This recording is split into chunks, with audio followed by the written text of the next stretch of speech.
ဘန်ကောက်မှာကွန်ဒိုဝယ်ဖို့စဉ်းစားနေပြီလားဒီနေ့ကတော့ Ananda Developer ဆောက်လုပ်ထားတဲ့ Ideal Ramkhamham Lamsali ကွန်ဒိုကိုအကောင့်ကြီးပဲမဟုတ်ပဲနဲ့ honest review လုပ်ပေးသွားမှာဖြစ်ပါတယ်ဒီကွန်ဒိုကိုဆောက်လုပ်ပြီးစီးထားတာတစ်နှစ်ဝန်းကျင်လောက်ပဲရှိပြီးတော့စတင်စေဘတ်2တန်းခွဲလောက်နဲ့ဝယ်ယူနိုင်မှာဖြစ်ပါတယ်ကွန်ဒိုကိုဝယ်တင်လားမဝယ်တင်လားဆိုတာဗီဒီယိုအဆုံးပိုင်းမှာသိရမှာမို့လို့ကွန်ဒိုလေးကိုအတူတူသွားကြည့်ရအောင်ပထမဦးဆုံးတီနေရောက်ကြည့်တဲ့အခါမှာဒီကွန်ဒိုက MRT အဝါလိုင်း Lamsali Station နဲ့လမ်းလျှောက်2မိနစ်အကွာမှာပဲရှိပါတယ်2028မှာဆောက်လုပ်ပြီးစီးမဲ့လိမ်မော်လိုင်းကိုလမ်းလျှောက်3မိနစ်အကွာမှာပဲရှိပါတယ်ဒီလိမ်မော်လိုင်းကဘန်ကောက်မြို့ရဲ့အရှေ့ဘက်ကနေအနောက်ဘက်အထိတိုက်ရိုက်ချိတ်ဆက်ထားတဲ့ရထားလိုင်းဖြစ်ပြီးတော့လူသုံးအများဆုံးရာမာ9ပူတာနဲ့9ပူတာသာကွာဝေးပါတယ်အနာဂတ်မှာလည်း round line ဆိုတဲ့ရထားလိုင်းအသစ်တစ်ခုကဒီမှာထပ်ပြီးတော့စုံမှတ်လာဖြစ်မှာမလို့ရထား3မှတ်စုံတဲ့တီနီယာဖြစ်လာမှာဖြစ်ပြီးအနာဂတ်မှာမြေတံဖို့မြင့်လာမယ်အလားလာလည်းအများကြီးရှိတဲ့တီနီယာဖြစ်ပါတယ်ဒုတိယတစ်ချက်အနေနဲ့နေ့စဉ်နေထိုင်မှုဘဝအတွက်အယံအဆင်ပြေတဲ့တီနီယာမှာရှိရဖြစ်ပါတယ်ကွန်ဒိုကနေ9မိနစ်လမ်းလျှောက်လိုက်တာနဲ့ဒီ area မှာအကြီးဆုံး shopping mall တစ်ခုဖြစ်တဲ့ The Mall Pangapi ကိုရောက်မှာဖြစ်ပြီးတော့လက်ဆက်တဲ့ဟင်းဒီဟင်းရွက်တွေနေ့စဉ်ဝယ်ယူနိုင်ဖို့အတွက်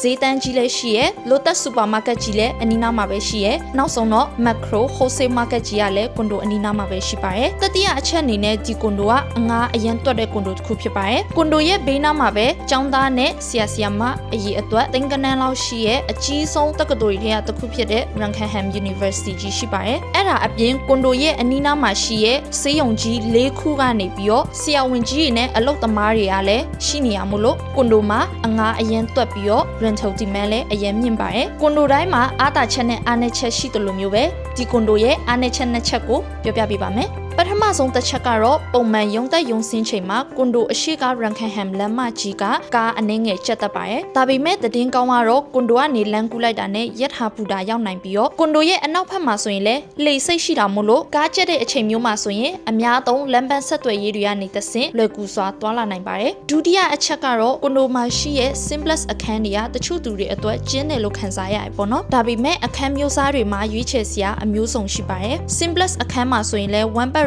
bedroom plus 2 bedroom လောက်အထိရွေးချယ်နိုင်ပြီးတော့ ceiling အမြင့် 4.5 မီတာအထိရှိရဲ့ duplex အခန်းတွေလည်းရွေးချယ်နိုင်ပါတယ်အကယ်၍ကိုယ့်လက်ထဲမှာ budget လုံလောက်ရှိရဆိုရင်တော့အလွန်မြင့်ထဲက duplex အခန်းမျိုးရွေးချယ်ဖို့အကြံပေးချင်ပါတယ်ဒီလို duplex အခန်းမှာနေရတဲ့ခံစားချက်မျိုးကလုံးဝဆန်းသစ်ပြီးတော့တမှုထူးခြားပါတယ်ဒီကွန်ဒိုကရေရှည်အကျိုးမြတ်ကိုပေးမဲ့ကွန်ဒိုမျိုးတက္ကသိုလ်ပတ်ဝန်းကျင်ရဲ့ခိုင်မာတဲ့အငားဈေးကွက်ရှိရဲ့ကွန်ဒိုမျိုးလမ်းပန်းဆက်သွယ်ရေးအဆင်ပြေပြီးမြို့ထဲကိုလည်းလွယ်ကူစွာသွားလာနိုင်တဲ့ကွန်ဒိုမျိုးနောက်ဆုံးတစ်ချက်ကတော့မြန်မာလူမျိုးတွေကြိုင်နေတဲ့မဲ့ပတ်ဝန်းကျင်နဲ့လွယ်ကူချောမွေ့တဲ့နေထိုင်မှုဘဝပုံစံမျိုးကိုရှာနေတယ်ဆိုရင်တော့ဒီကွန်ဒိုကမှန်ကန်တဲ့ရွေးချယ်မှုတစ်ခုဖြစ်ပါတယ်ဒီလိုမျိုးလမ်းပန်းဆက်သွယ်ရေးကောင်းမွန်ပြီးနေ့စဉ်နေထိုင်မှုဘဝအတွက်အဆင်ပြေရဲ့ကွန်ဒိုမျိုးကရောင်းအားအရန်တွက်လို့ market ထဲမှာအကြိုက်မရှိတတ်ပါဘူးအကယ်၍လူကြီးမင်းကဘန်ကောက်မှာကွန်ဒိုဝယ်ပြီးယင်းနှမြုပ်နှံချင်တယ်ဒါမှမဟုတ်ဘန်ကောက်မှာနေထိုင်ဖို့အတွက်ကွန်ဒိုဝယ်ယူချင်တယ်ဆိုရင် New Vista Property ကိုဆက်သွယ်ပြီးရှိရဲ့ promotion လေးနဲ့အခန်းမျိုးစားတွေကိုစုံစမ်းမေးမြန်းနိုင်ပါတယ်